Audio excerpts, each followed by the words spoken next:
chez les, en Afrique, vous avez en fait Isis et Horus. Et chez les Occidentaux, vous avez en fait la notion en fait du Père, du Fils et du Saint-Esprit. Bien sûr, la notion en fait du Père, du Fils et de la Mère qui est la Marie que vous retrouvez dans le christianisme en fait romanisé. Donc, euh, ça, ce sont en fait, quand on vous parle en fait de Trinité, de triade là, les triades en fait des logos, qui sont en fait les trois types de logos. Ces triades-là, c'est ce que vous connaissez sous le nom de Trinité. Donc voilà un petit peu. Mais ça, ce serait trop long qu'on le voit en fait aujourd'hui. Donc on le verra en fait la prochaine fois et ça nous permettra de parler justement des volontés en fait de ces logos-là et de comment ils interagissent maintenant en fait dans ces différentes sphères et surtout quel est le lien avec le prana. Donc voilà un peu pour aujourd'hui. On va pouvoir passer dans les sphères de questions ou des sphères d'approfondissement ou des sphères de discussion si jamais euh, certains veulent discuter, veulent approfondir, etc. Donc merci hein, pour les cadeaux.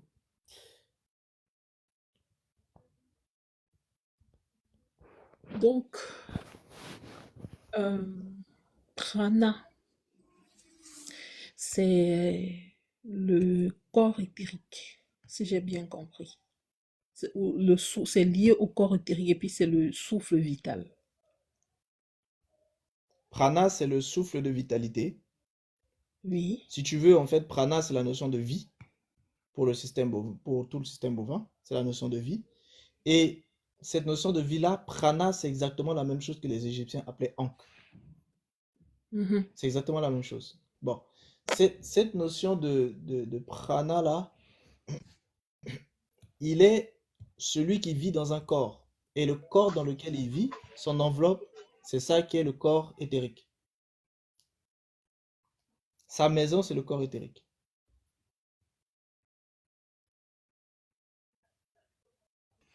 Ok, sa maison, c'est le corps éthérique. Bon, le corps Oui. éthérique, là, c'est aussi le corps. euh, je commence à m'embrouiller dans cette histoire de pranam. Oh là là. Le Par rapport corps à l'éther, c'est éthérique. ça? Oui, voilà. Ce qui embrouille, en fait, c'est la notion d'éther. Comme le corps est appelé éthérique, c'est pour cela. Mais en fait, ce que vous devez savoir, c'est que les sept éléments résident sur tous les plans euh, de, sur tous les plans subtils. Les sept éléments sont sur tous les plans. Ça veut dire que sur le plan éthérique, vous aurez aussi les autres éléments.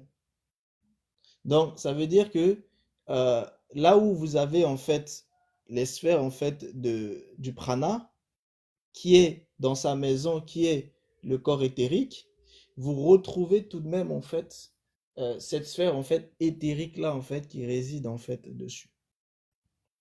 Parce que euh, bon ça m'emmènera en fait dans ce qu'on va voir en fait prochainement parce que cette sphère en fait d'éther, l'éther représente en fait l'espace.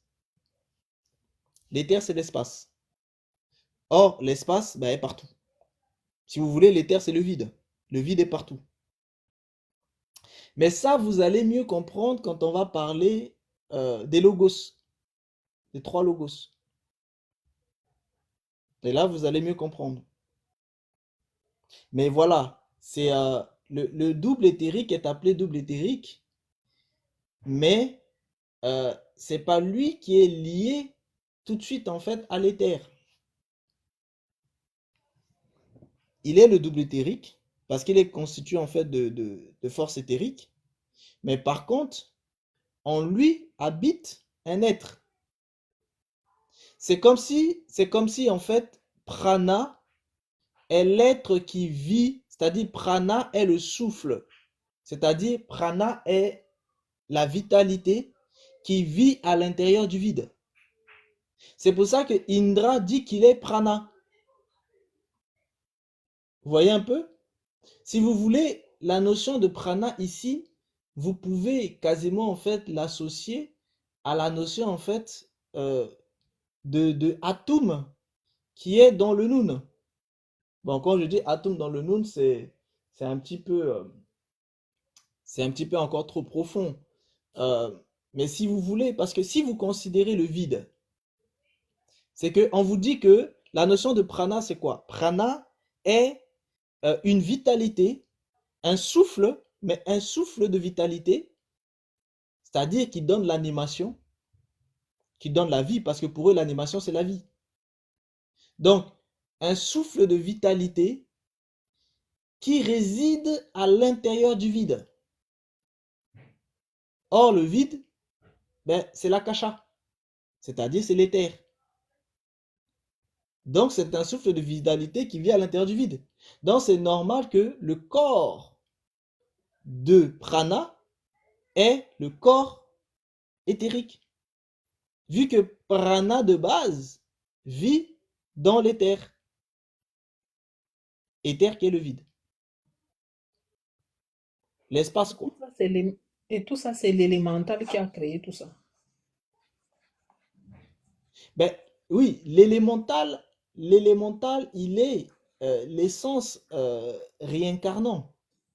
Bon, Oui. cette essence réincarnant, lui-même, il est une forme de pensée de ces divinités du bas-ciel.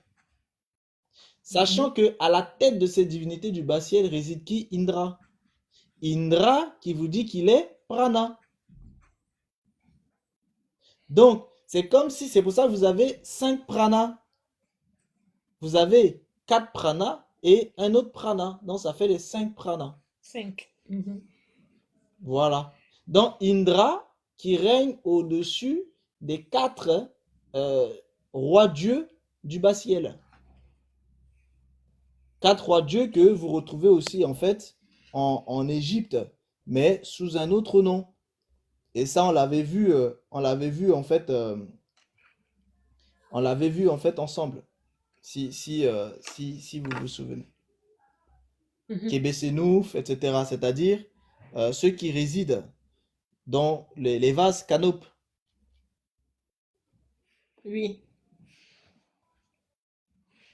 Donc c'est ça en fait le fonctionnement. Donc prana habite à l'intérieur de l'éther. Ok. Et le corps astral, donc l'âme de conscience qui se trouve dans le corps astral, lui, le corps astral, là, lui, il est à quel niveau dans... Lui, il est aussi un corps, mais il n'est pas le corps de prana. Lui, il est le corps de kama. Karma. Ah C'est-à-dire, oui, oui, il oui, est le puisqu'il y a l'âme corps des du sensibilités. Ok. désir. Oui, Voilà. oui, puisqu'il y a Ce l'âme que des eux ils sensibilités, appellent je vois. désir, voilà, ce que eux ils appellent désir ou amour, c'est kama. Et c'est de ce Mhm. kama-là que vient le Kama Sutra. Sutra, oui. Voilà, le Kama Sutra, ce sont les différentes techniques spirituelles pour détailler les différents aspects de la divinité Kama, c'est-à-dire les différents aspects du désir, de l'amour, mais l'amour Eros. Ok, d'accord. Le Donc, en Kama Sutra gros, est spirituel. Le Kama Sutra est une initiation.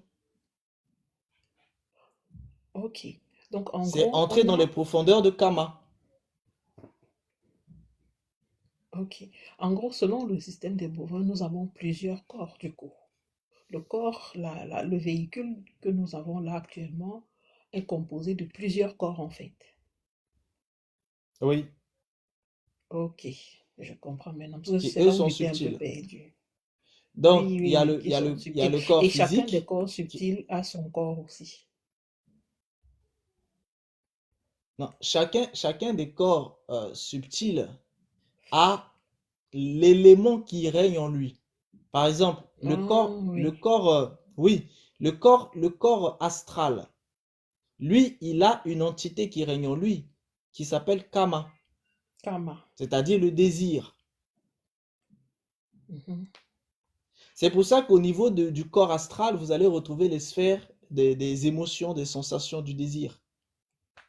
Et c'est Mhm, aussi mhm, ce corps-là qui manifeste quoi? Qui manifeste les sphères des croyances. mhm, mhm. En fait, les croyants, l'amour que les croyants ont, ben, c'est l'amour de Kama. Le désir que les croyants ont, c'est le désir Kama, que les Occidentaux, eux, vont appeler Eros ou Aphrodite. Et qu'en Afrique, ils vont appeler ça d'une autre manière.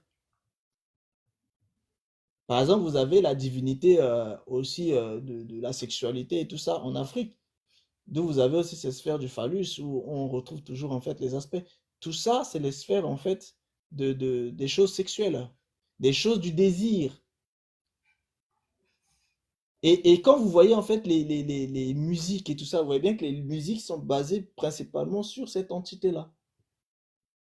Les histoires de Saint-Valentin là, tout ça là, c'est des choses de Kama. Mm. Donc en gros, la plupart des relations de couple dans ce système de bovin, ben, ce sont des désirs de Kama. C'est aphrodisiaque. Parce que les Occidentaux, eux, les ont subdivisés après.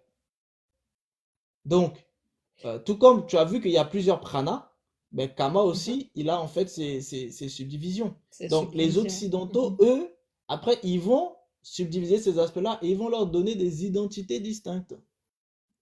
mhm, Et c'est comme ça que vous avez ça mhm, dans les spiritualités. Et mhm. chez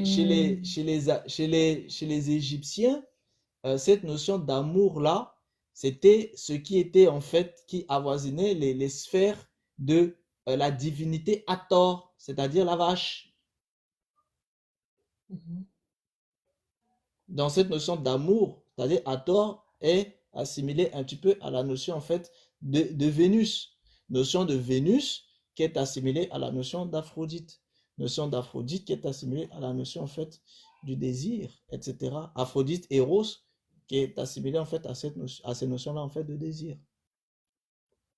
Donc on revient sur les sphères de l'amour du Kama, parce que Kama c'est à la fois l'amour, c'est le désir, etc. Parce que le véritable amour là, le système de bovin ne connaît pas ça. L'amour que eux connaissent, c'est Kama. Ah oui. D'ailleurs, quand les hommes vivent les relations amoureuses, ils les vivent à travers quoi? Ben, les Kama Sutra. Kama Sutra. Mhm.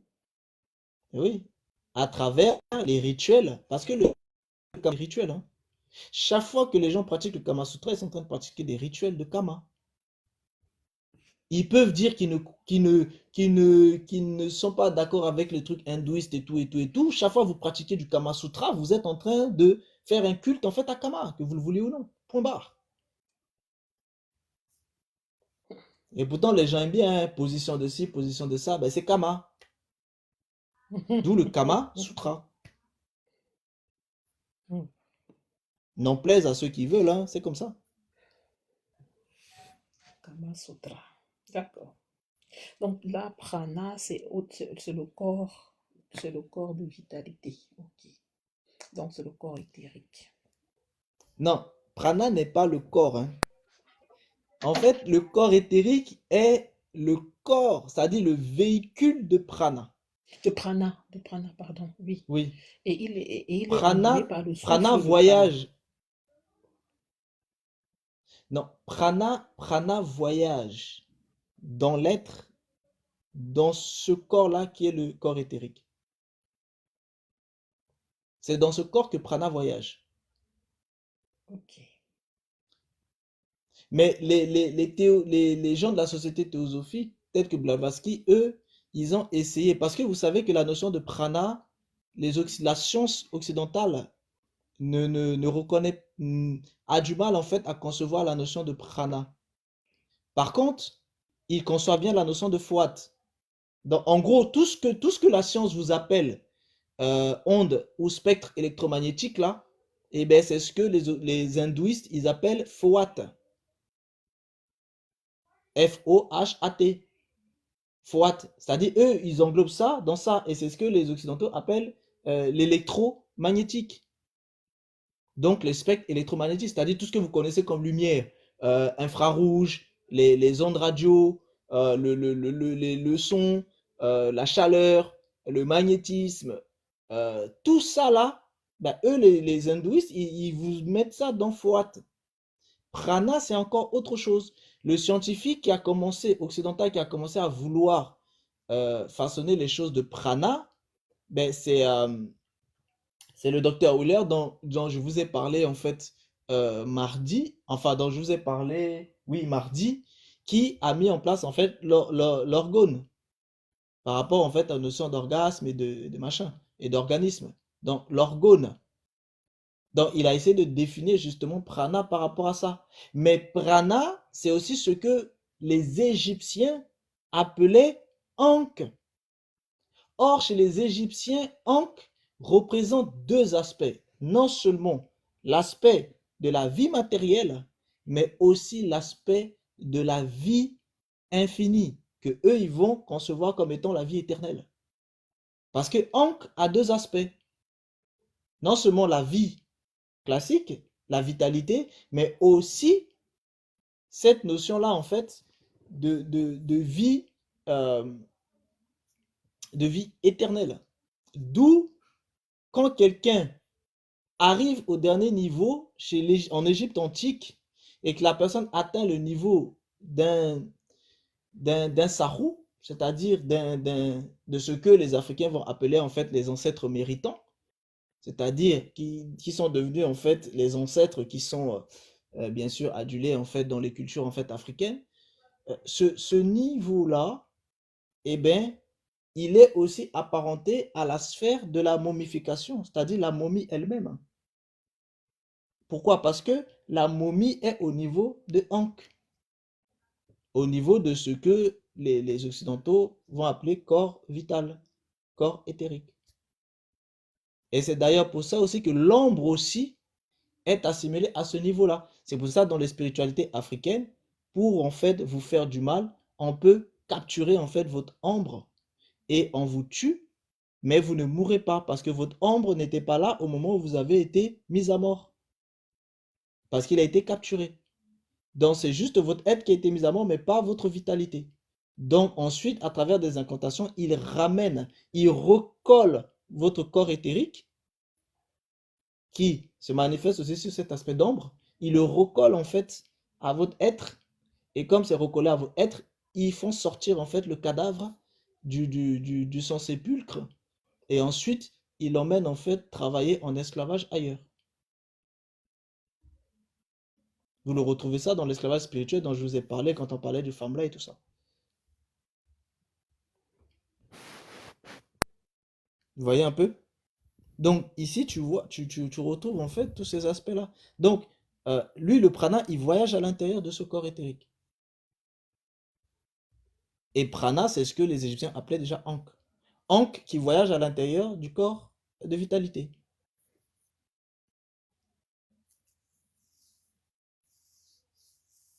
D'accord. Tu vois un peu? Et le Mhm, prana, c'est aussi lui que les autres appellent le chi ou le ki mhm. en Asie. En Asie, oui. Voilà. C'est pour ça que D'accord. c'est la vitalité. Donc, à travers cette vitalité-là, ils peuvent en fait faire bouger euh, des éléments. Ils peuvent faire un certain nombre de choses. Mhm. Wow. Ok, c'est compris. Pour vous, parents, bonjour. Charlène, bonjour. Il y a Bonjour, bonjour à tout le monde. bonjour. Vous pouvez Bonjour, poser vos mesdames et questions. messieurs. Bonjour, bonjour à toutes et à Bonjour à tous, soyez bénis. Merci. Amen. Bonjour, bonjour la famille. Alors moi j'avais des questions par rapport à la distinction entre le prana et le corps éthérique. Je pense que le frère avait déjà répondu à la question de maman Ebe.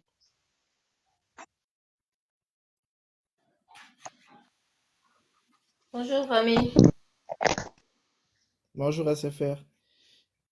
Charlène, on t'écoute.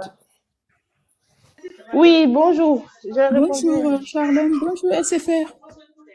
Oui, Tata. Bon, je peux?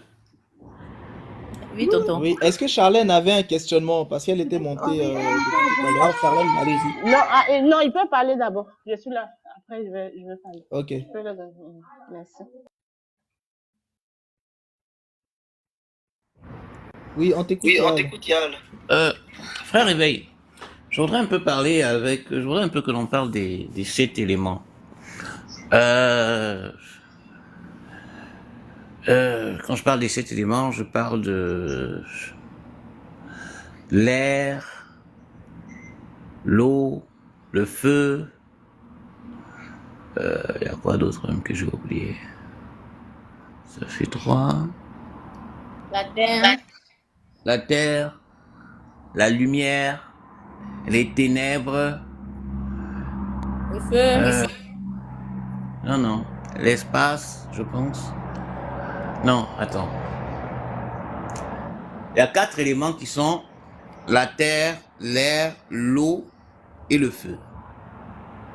Ça, c'est les 4 que l'on connaît. En dehors de cela, il y a lumière 5, ténèbres 6 et l'éther. Ça, c'est chez les Asiatiques. Ben, les Asiatiques, les Japonais et les Chinois. Mais dans nos spiritualités africaines, quand les gens parlent d'éléments, ils s'arrêtent toujours à 4. Attention, chez les Asiatiques, c'est pas réellement ce que tu as soulevé, hein. Chez les Asiatiques, ils ont à peu près tous les mêmes sphères, parce que le bouddhisme, l'hindouisme, le jaïnisme et les spiritualités, et le shintoïsme et autres, ils ont à peu près les mêmes conceptions. Donc, ils ont 4 éléments, la terre, l'air, l'eau, le feu. Et ensuite, tu rajoutes 3 éléments qui sont en fait l'éther, le manas et le prana. Prana que eux, ils vont appeler ki, par exemple. L'éther qu'ils vont appeler Tao.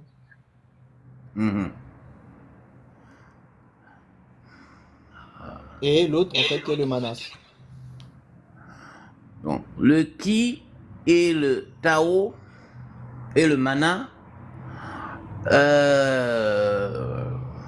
enfin, c'est un peu compliqué. Hein. Parce que, oui, le ki, non.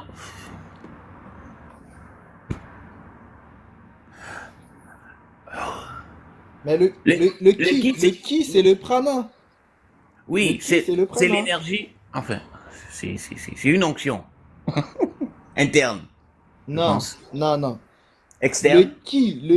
Le ki, c'est le prana. Mais je vous ferai des lives sur le ki et tu vas comprendre. Le ki, c'est le prana, c'est-à-dire, c'est l'énergie vitale. Or, Ok. le prana, c'est l'énergie vitale. Le ki, c'est l'énergie vitale. Et l'énergie naturelle, c'est quoi? C'est le mana. Non. Oh. C'est compliqué ça. Si tu veux, quand tu parles d'énergie naturelle, tu es en train de parler de d'autres choses. C'est-à-dire, tu es en train de parler, si tu veux, dans l'énergie naturelle, tu vas englober, si tu veux, en fait, le prana. C'est-à-dire, quand tu parles d'énergie naturelle, tu es en train de parler du prana. En quelque sorte. C'est-à-dire, tu parles de l'énergie de vitalité. De l'énergie vitale, en fait. Quand tu parles d'énergie naturelle, tu parles d'énergie vitale. Mais l'énergie vitale, donc tu parles de prana. C'est prana, non? Oui. L'énergie vitale, il est à l'intérieur de nous ou il est autour de nous? Bah, l'énergie vitale, il est dans tout. Tout comme prana est dans tout. Donc, prana, c'est l'énergie du vide. Prana, c'est l'énergie, pas du vide. C'est l'énergie qui est dans le vide. Ok, l'énergie qui est dans le vide. L'énergie du vide, l'énergie du vide, c'est le vide lui-même. Et l'énergie du vide qui est le vide lui-même, ça, c'est l'éther. Zambé Nangai. Et l'éther, c'est ce que les Asiatiques, eux, ils vont appeler Tao. Et ce que chez les bouddhistes, ils vont appeler Akasha, d'où les mémoires akashiques. Fantastique. Maintenant, mana, c'est quelle énergie?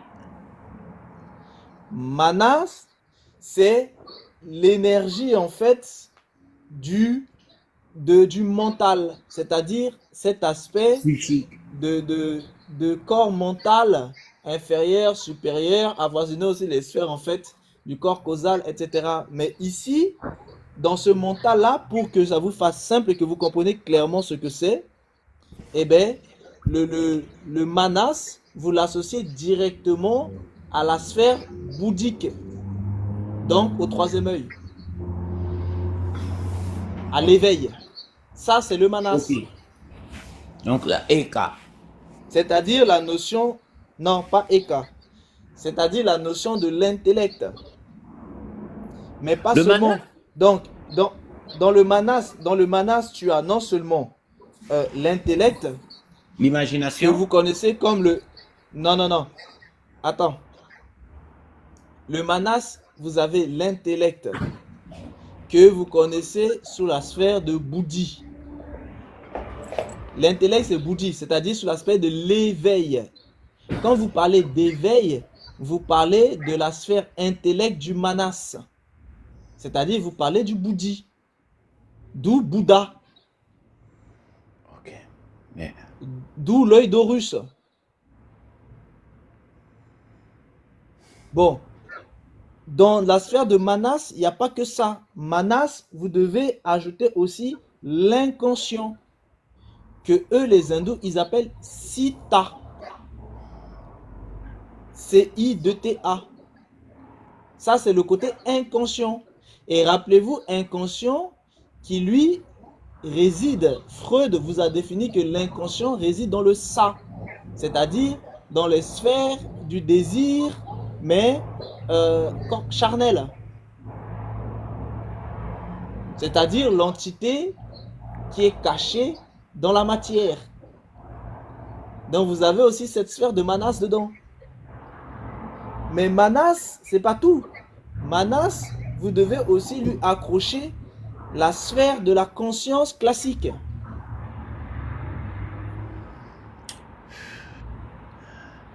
frère éveil. Et ensuite, vous lui accrochez aussi un autre aspect, cette notion en fait d'ego que eux ils vont appeler en fait hein, le Ahamkara.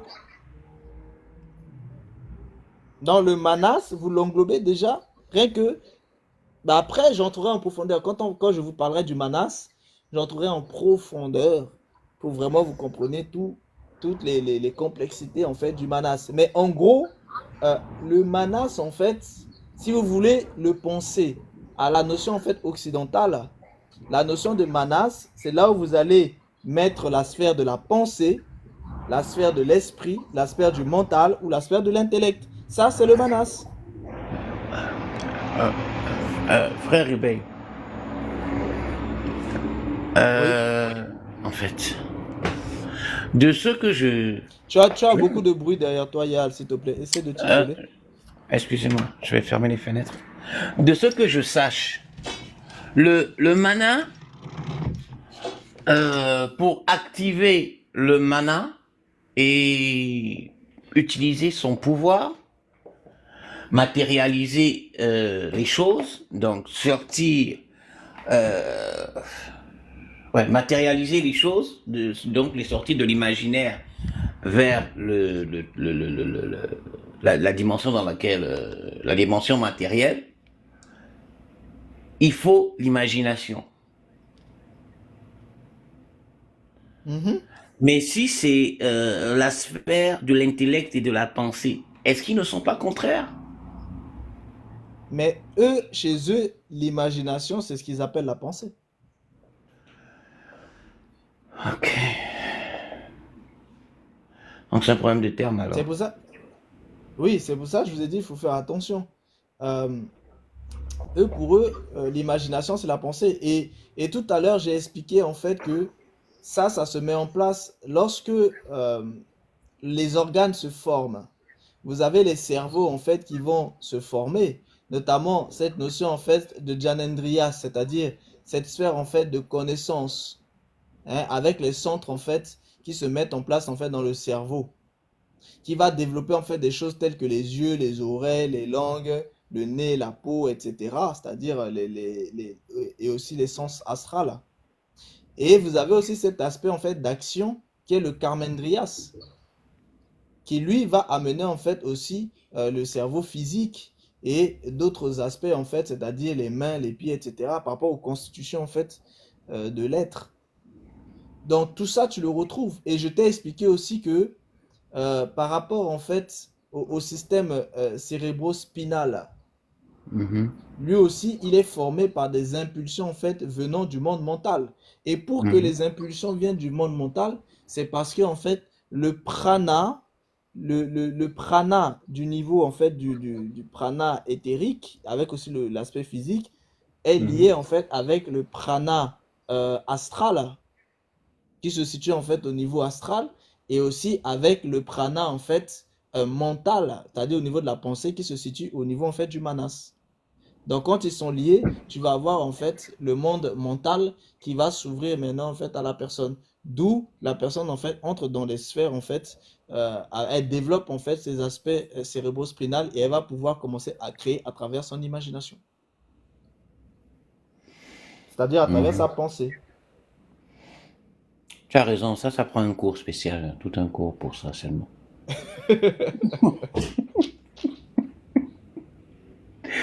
Et bon.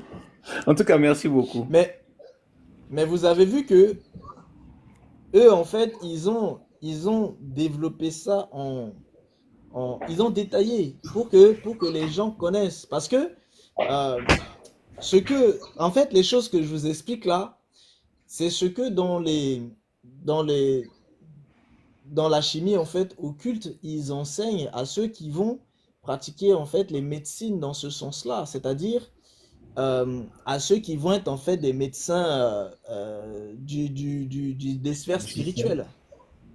Mhm. Voilà. Mais des sphères spirituelles, parce que eux, ils vont travailler à travers le magnétisme, à travers des sphères en fait de médiumnité, à travers des choses en fait du mesmérisme, etc., etc. C'est-à-dire, ils travaillent en fait avec les fluides magnétiques Mhm. et aussi avec d'autres entités. Donc le prana, ils travaillent avec le kama, ils travaillent en fait avec le manas, enfin, ils travaillent avec toutes ces entités-là en fait. Et c'est ça les médecines de demain. Les médecines telles que vous les connaissez aujourd'hui, c'est fini. Les médecines de demain, ça va être des médecines qui se feront avec des corps quantiques.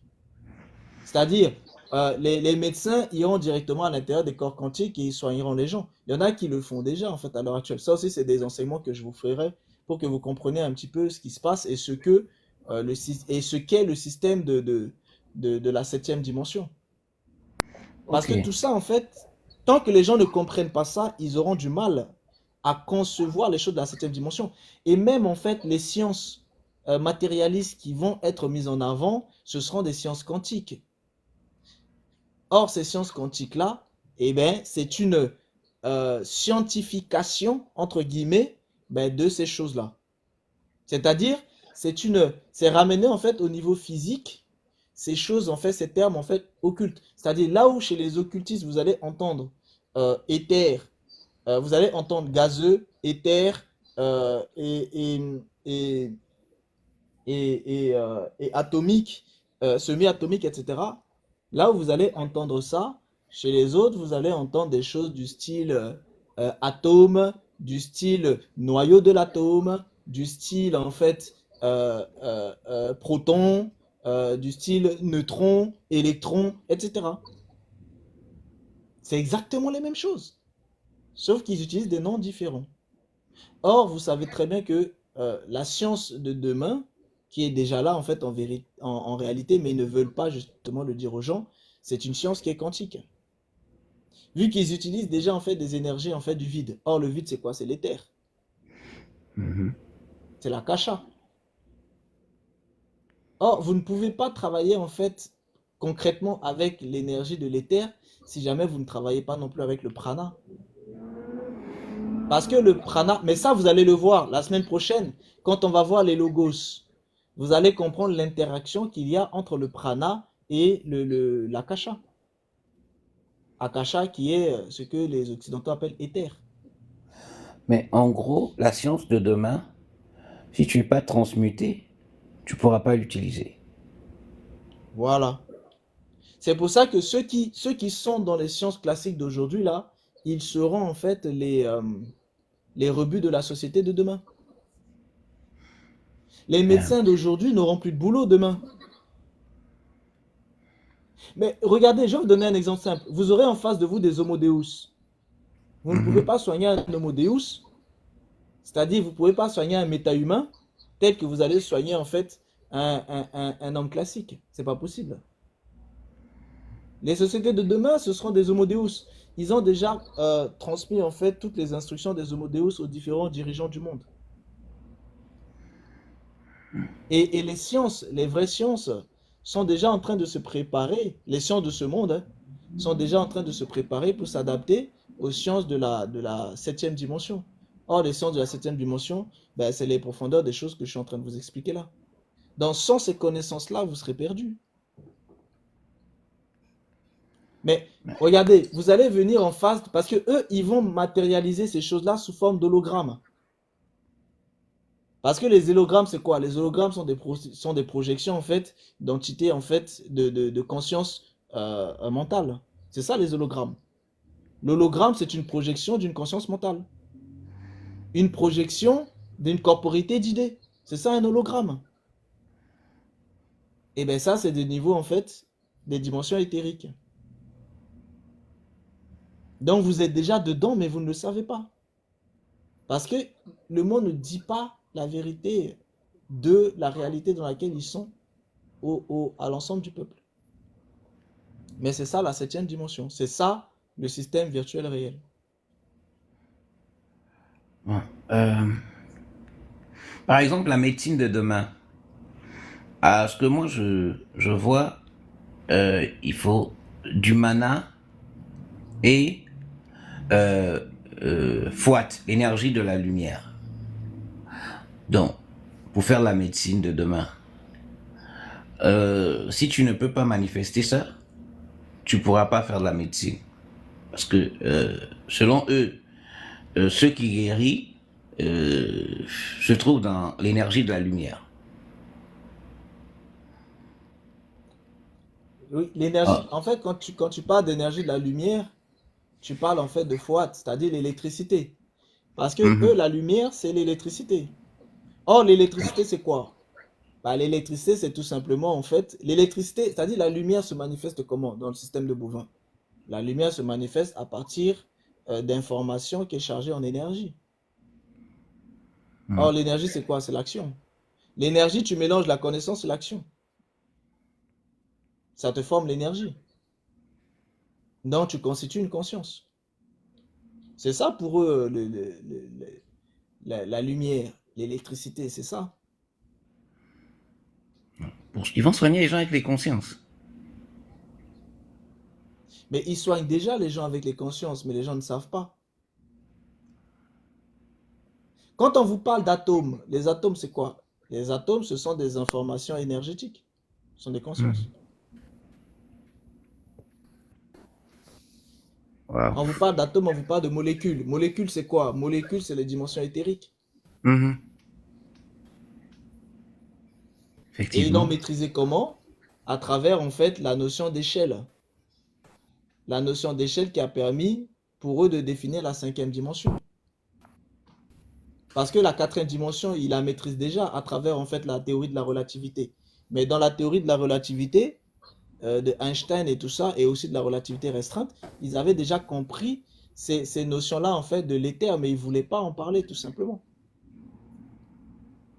C'est pour ça que vous avez des gens comme les Marc-Henri qui travaillent sur les eaux morphogéniques et sur les mystères, en fait, du vide et de l'information. La science quantique est des... la physique quantique est déjà à ce niveau-là. Parce que, en plus, vous devez savoir que la religion de demain, c'est une religion qui s'appellera en fait la science spirituelle. Bon, la science spirituelle, eux, ils vous distinguent trois types de réalités. La réalité physique, bah, c'est là où vous connaissez jusqu'à la quatrième dimension. Ensuite, vous avez la réalité quantique. Et la réalité quantique concerne la réalité des atomes qui sont constamment en mouvement, en vibration. Dans ça, la science, le matérialiste le connaît déjà. Et ensuite, vous avez l'autre réalité que manifestera la science spirituelle, c'est-à-dire la réalité virtuelle.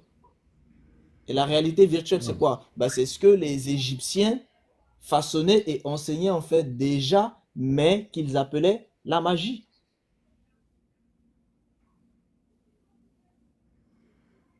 Ils ont Les dit que la scientifiques magie sont déjà en train n'existe pas, d'aller non? là-bas. Mais la science spirituelle, c'est quoi? C'est de la magie. C'est la croyance à la magie. Comment ils vont dire aux gens que ce qui n'existe pas existe? Mais regarde, à partir du moment où Nikola Tesla a commencé en fait à te mettre en avant l'énergie du vide. Le vide, c'est quoi? C'est l'akasha. Mhm. L'akasha, c'est quoi? L'akasha, c'est l'éther. L'éther, c'est le vide. Comment tu veux? Parce que le problème, c'est quoi? C'est que quand on parle du vide, on parle de cet espace qui est en face de toi. Cet espace qui est en face de toi, c'est vide. Eux, ils sont en train de te dire que toi, tu as l'impression que tu es dans rien. Ils sont en train de te dire non, tu es dans quelqu'un. Ah, ça change la donne, hein. Ouais. Et ils te disent que ce Ça quelqu'un-là, choque. ils te disent que ce quelqu'un-là, tu peux interagir avec lui et tu peux utiliser son énergie pour que toi, tu sois plus fort et que toi, tu puisses manifester des choses. C'est de ça dont il est question. C'est ça C'est gratuit? l'énergie quantique que Nikola Tesla était en train de travailler dessus. Mais c'est pour ça, et c'est une des raisons pour lesquelles on a fait Terre. Ah oui, bah vous comprenez. Mais ça, c'était des choses que les Égyptiens maîtrisaient, surtout les prêtres qui étaient consignés dans le Naos, qu'on appelle les prêtres du Naos. Parce qu'à l'époque, en Égypte ancienne, ils faisaient plein de choses de complètement, en fait, qui sortaient de l'ordinaire, vu qu'ils faisaient même des noyades sacrées. Mais en fait, même, c'est pas seulement en Égypte. Parce que j'ai vu un documentaire où on parle justement du royaume du Dahomey avant, comment il s'appelle, Alexandre le Grand. Mais ils avaient de l'électricité. Les lampadaires, apparemment, les premiers lampadaires, ils les ont vus dans le royaume du Dahomey. La première muraille de Chine, la plus grande muraille du monde, l'idée de la plus grande muraille du monde, c'était le royaume du Dahomey. Mais au fait, en fait, le problème, c'est quoi? C'est que, tu sais pourquoi tu dis ça? Parce que pour Non. toi, l'électricité, c'est la lampe qui est en face de toi. Pour toi, c'est ça l'électricité. Mais non, ça fonctionnait à autre chose en fait. Oui, oui, mais ce que je veux dire, c'est que dans le langage en fait classique en fait des uns et des autres, c'est ça l'électricité. C'est pour ça que par exemple, Mhm. quand ils ont vu des formes hiéroglyphiques qui ressemblaient en fait aux lampes actuelles, ils ont dit voilà, vous voyez, c'est des formes de lampes, donc il y avait de l'électricité. Mais en fait, ce qu'il faut comprendre, c'est que l'électricité signifie tout simplement les choses de Foat. Or, ces choses de Mhm. Foat là, c'est quoi? Ben, ce sont des consciences énergétiques. C'est-à-dire, ce sont des informations, en gros, Chargé de. des vides. Mhm. Ce sont des vides qui sont en vibration. Et comme ils sont en vibration, eh bien, ils sont en action. Comme ils sont en action, ils produisent une énergie. Comme ils produisent une énergie, eh bien, ils se manifestent en tant que lumière ou en tant que matière. Donc, ils sont soit des corpuscules, soit des ondes. Et dès lors, vous allez avoir la notion de vitesse et la notion de lumière. Bon, à partir de cet instant-là, vous comprenez bien que l'électricité, eh bien, c'est quelque chose même que vous utilisez tous les jours, c'est-à-dire le magnétisme.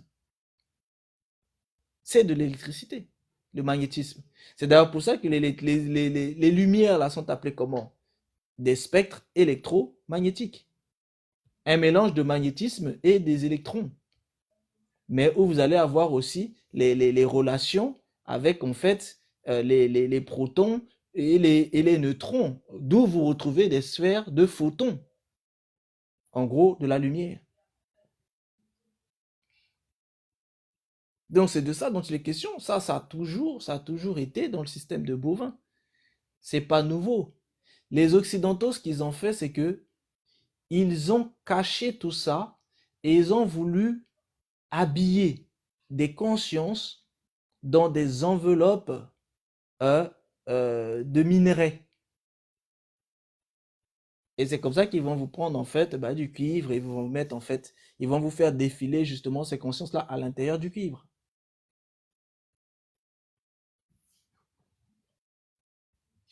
Mais ce sont des entités.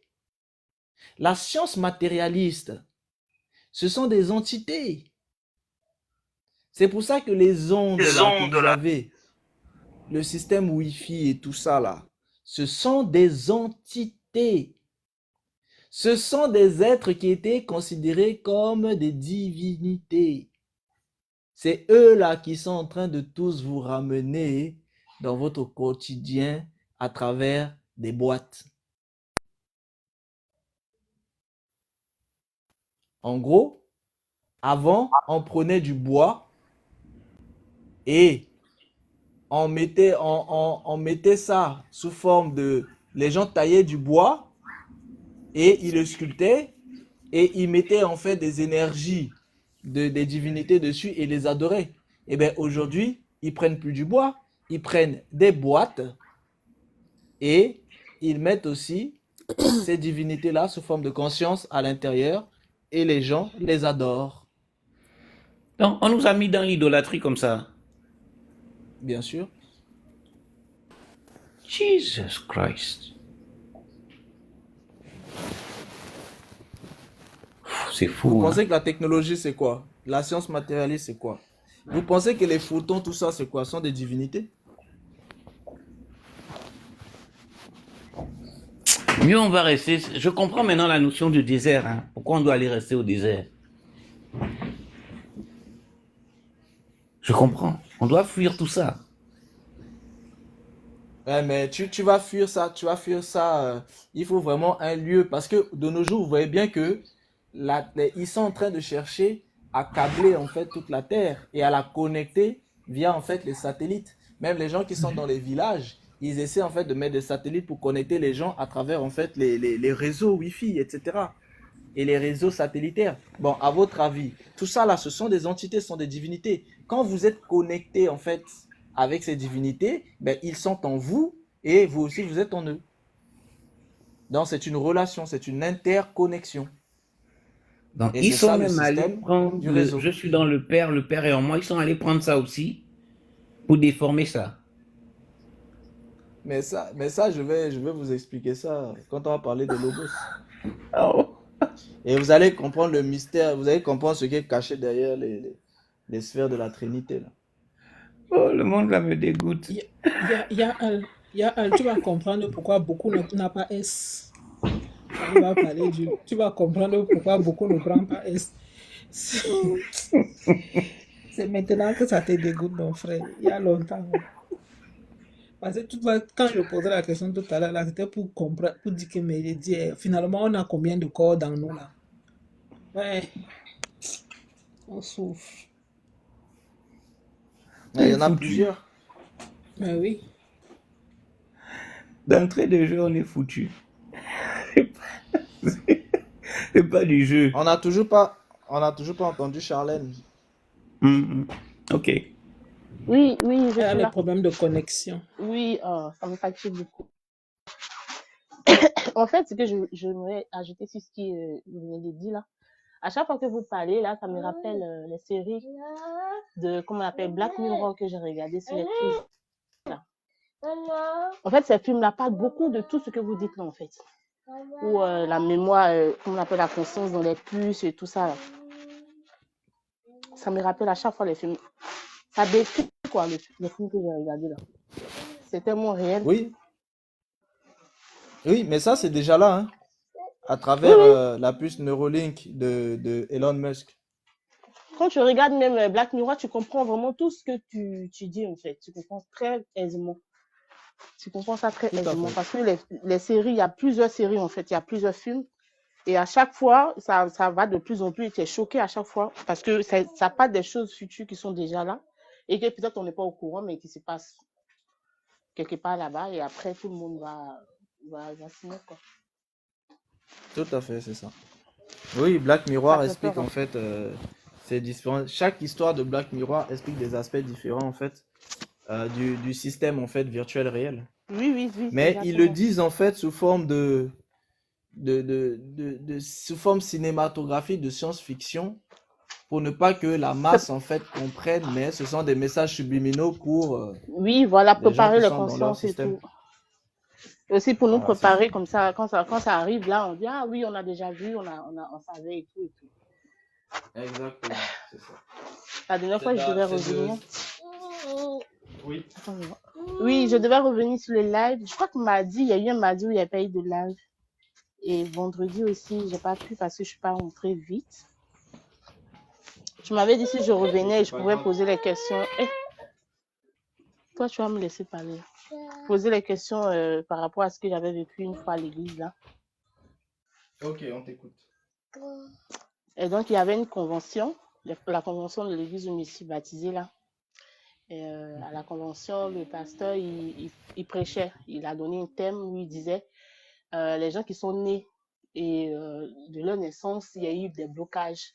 Ça peut être des blocages dus aux démons, aux sorciers de leur famille, et aussi les blocages que peut-être Dieu lui-même l'a prévu dans la vie de ces personnes-là, pour que ces personnes-là se rapprochent de lui, quoi.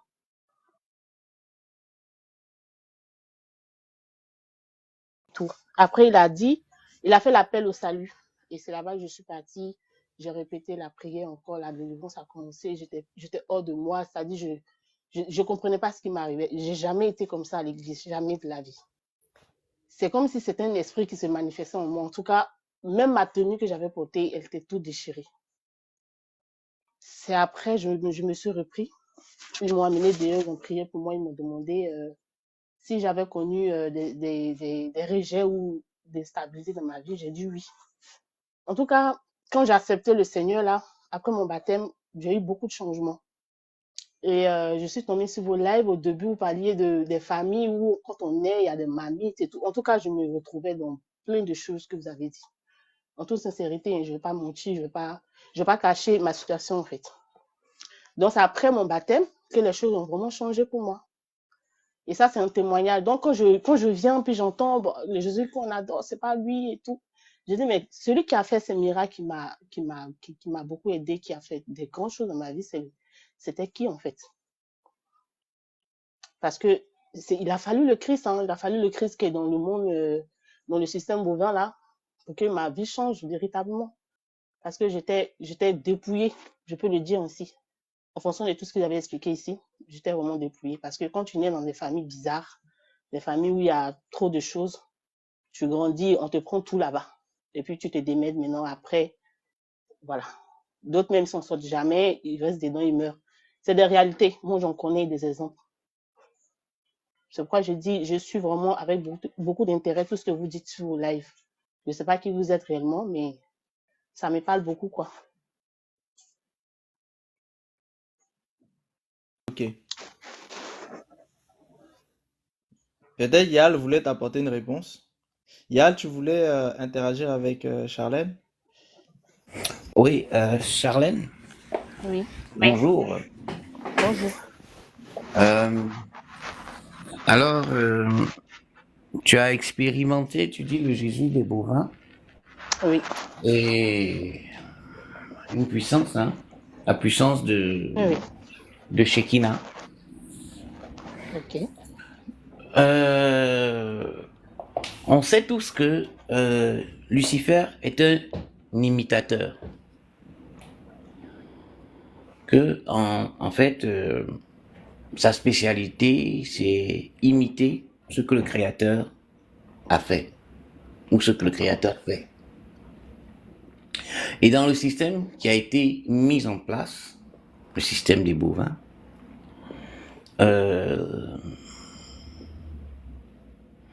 ils sont allés jusqu'à, en fait, ils ont leur esprit, l'esprit du monde. Mhm. La dame Shekinah, là. Si tu fais des recherches sur Shekinah, on va te dire que c'est la déesse de la lumière chez les juifs, comment on appelle ça là? La franc-maçonnerie juive. Dans la franc-maçonnerie juive, c'est la déesse de Les la lumière. kabbalistes. Voilà, dans la Kabbale. Chez les juifs kabbalistes. Et que cette déesse de la lumière là, c'est avec elle que leur monde a été créé. Donc, ils lui donnent, si tu veux, ils ont détourné la parole qui dit que l'Esprit de Dieu se mouvait au-dessus des eaux et que tout a été créé par l'Esprit quand Dieu a dit. Donc, ils ont attribué cela à Dame Shekinah. Donc, quand tu pries dans le système des bovins, dans l'église des bovins, tu pries cette divinité-là. Tu ressens l'onction de cette divinité-là. Tu vis une relation avec cette divinité-là. Et quand tu pries la personne de Jésus-Christ, ils ont un Jésus-Christ qui est là-bas. Ils ont même deux. Il y a Jésus-Christ roi, qui est un certain Jésus, et ils ont un Jésus, j'ai oublié son nom, Bar Jésus, ou j'ai oublié son deuxième nom. En fait, ils ont un autre Jésus qui a ils ont chacun une fonction précise. Donc, quand toi tu invoques le nom de Jésus, tu penses que tu invoques le nom de Jésus-Christ de Nazareth, mais en fait tu invoques Jésus-Christ roi, qui est un démon, mais un démon qui a pour rôle d'imiter Jésus-Christ de Nazareth, de détourner les enfants de Jésus-Christ de Nazareth et de se nourrir de l'énergie de la foi. Alors ta foi que toi tu mets en Jésus-Christ, eux ils sucent ça, ils se nourrissent avec, et puis ils t'accordent un peu de leur bienfait. Voilà un peu comment ça se passe. Non, je vais laisser Réveil aller un peu plus en profondeur.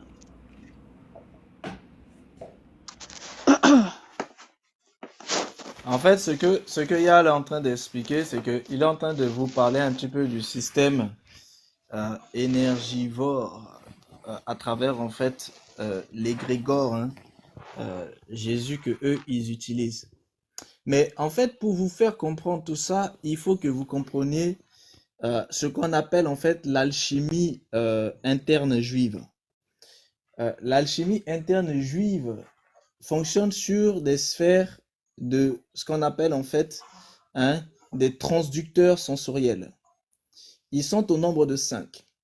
Donc, vous avez en fait les deux premiers qui représentent en fait les sphères de l'instinctif et de l'émotionnel.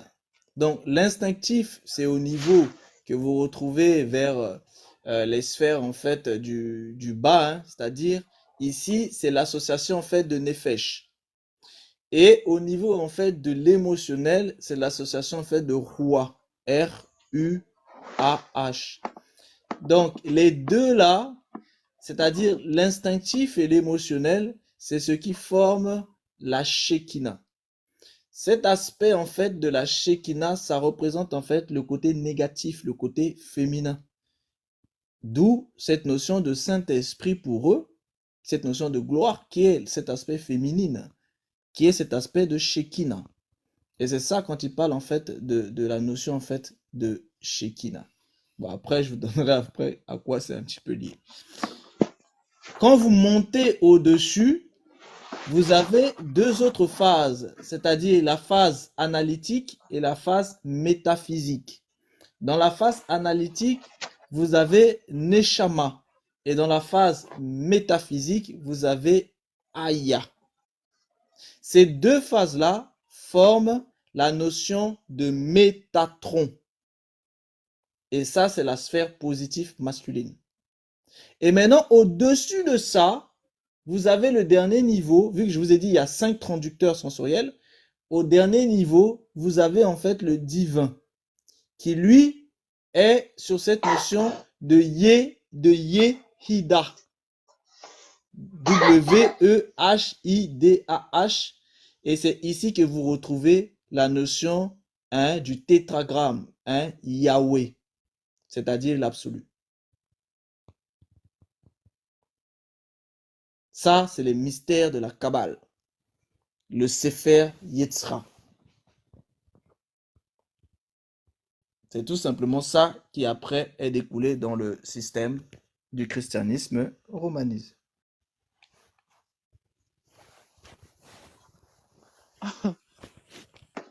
Donc, ils nous ont menti grave. Tous ces milliers de personnes qui sont correctes quand même, qui sont bien, qui y croient là, ils se font avoir. Moi, de toute façon, depuis un moment, voilà, j'arrivais plus à prier. Comme je l'avais dit la dernière fois, que j'arrivais plus à faire quoi que ce soit. Je sais pas ce qui m'empêche.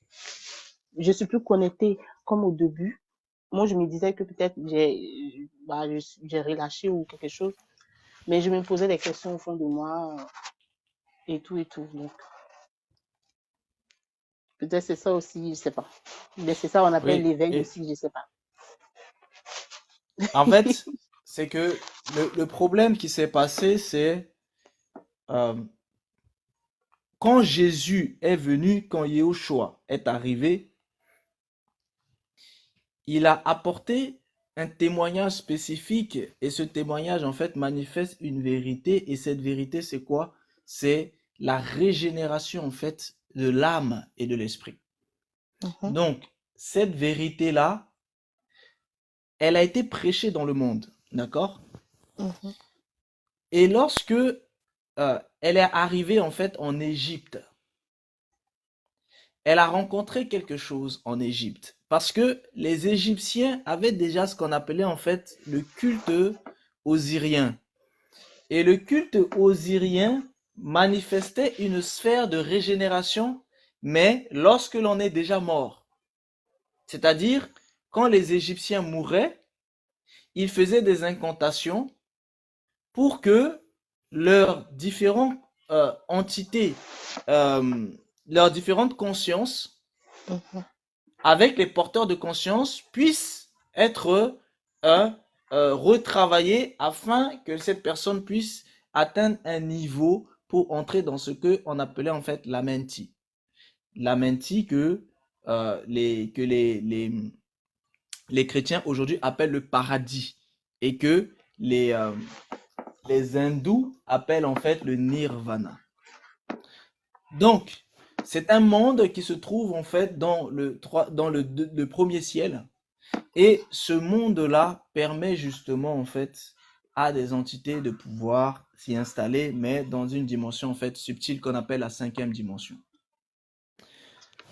Ce qui se passe, c'est quoi? C'est que quand la parole de vérité est arrivée en fait en Égypte, eux, ils avaient déjà la connaissance d'une transmutation des consciences à partir des morts. Mais eux, ils se disaient bien que ça devait aussi se faire à partir des vivants, si ça pouvait se faire à partir des morts, mais ils ne savaient pas comment. C'est-à-dire, ils ne savaient pas comment tuer l'âme du vivant. Parce que quand l'âme meurt, c'est quand la mort vient prendre l'âme. Non, à partir de ce moment-là, le cycle peut se faire avec la mort à partir de ce moment-là. Mais lorsque la mort n'a pas encore accès, parce que tant que l'esprit de l'homme est encore dans son être, son souffle vital, qu'on appelle nefesh, est encore en fait dans son être, tant que son esprit est encore présent, c'est difficile à la mort de venir. Donc, il ne pouvait transmuter véritablement en fait du vivant, à cause de l'esprit de l'homme qui est plus puissant que la mort. Donc, ça posait un problème. Lorsque la parole de vérité est arrivée en Égypte, ben, qu'est-ce que la parole de vérité avait fait? C'est que la parole de vérité avait manifesté comment régénérer l'âme en faisant mourir l'âme en étant vivant. Alors là, c'était une aubaine pour eux. Parce que c'est ce qu'ils cherchaient. Donc, dès lors, eh bien, il va y avoir un syncrétisme entre les cultes osiriens et ben, la parole de vérité qui avait été prêchée pour régénérer les gens. Donc, mais le problème, c'est quoi? C'est que dans la parole de vérité, qui est une parole de régénération, dans cette parole de régénération, à travers les eaux du baptême, l'âme spirituelle meurt afin que, à travers la résurrection, eh bien, la vérité qui est la régénération elle-même prenne la place. Donc, dès lors, eux, ils ont dit, ben, comment adapter ça à eux, leur système? Parce que eux, ils ne fonctionnent pas sur la régénération de l'âme, mais sur la transmutation de la conscience. Donc, comment faire à travers ça? Et pourquoi? Parce que eux, ils fonctionnent sur l'âme de conscience, qui est l'ego réincarnant. Parce que eux, ils faisaient les cycles, justement, de ces sphères-là, en fait, de réincarnation, vu qu'ils allaient dans un monde, en fait, qui est la 5e dimension, et ils pouvaient interagir à travers, en fait, les vivants. Donc, à cette aubaine-là qui leur a été transmise, ça leur a permis de faire, en fait, justement, le syncrétisme. Et c'est ainsi que ils vont, en fait, trouver le moyen de tuer le moi, c'est-à-dire l'ego. Donc, en faisant mourir l'ego, ils vont transmuter l'âme de conscience qui est à l'intérieur du corps astral. Parce que le corps astral est composé de 3 âmes. L'âme de sensibilité, l'âme d'entendement et l'âme de conscience. L'âme de sensibilité et l'âme d'entendement représentent en fait l'ego, le moi. Donc, et l'âme de conscience représente l'ego réincarnant. Donc, ils ont trouvé le moyen de faire mourir le moi, c'est-à-dire les 2 âmes, âme de sensibilité et âme d'entendement, pour que l'ego réincarnant puisse en fait, lui, prendre la place. Et dès lors, ils ont fait l'éveil de la conscience à partir du vivant. Et bien, c'est comme ça qu'ils ont mis en place tout le système de transmutation de conscience. Donc, de l'Égypte, ça va après revenir à Rome et dans l'Empire romain. Et ça va aussi se distiller dans les empires éthiopiens. Et c'est pour ça que vous retrouvez encore des sphères de ce type-là dans l'Aksum, qui est appelé actuellement en fait l'Éthiopie. Et c'est pour ça que eux, ils n'ont jamais vraiment pu être mis en esclavage. Pourquoi? Parce que eux, ils avaient conservé ce secret-là. Et ils travaillaient en fait de pair avec justement ceux qui régnaient en fait au niveau de Rome. Et c'est comme ça que les antichrists ont pris le pouvoir en installant ce système de transmutation de conscience à partir du vivant. Et ce système de transmutation de conscience, ils l'ont généralisé dans ce qu'ils ont appelé d'abord les premiers évêchés, c'est-à-dire là où vous avez en fait les premiers évêques. Donc il y avait les évêques en fait de Constantinople, les évêques en fait qui étaient à Rome, les évêques en fait qui étaient en Afrique du Nord, en Égypte, en Éthiopie, etc., etc.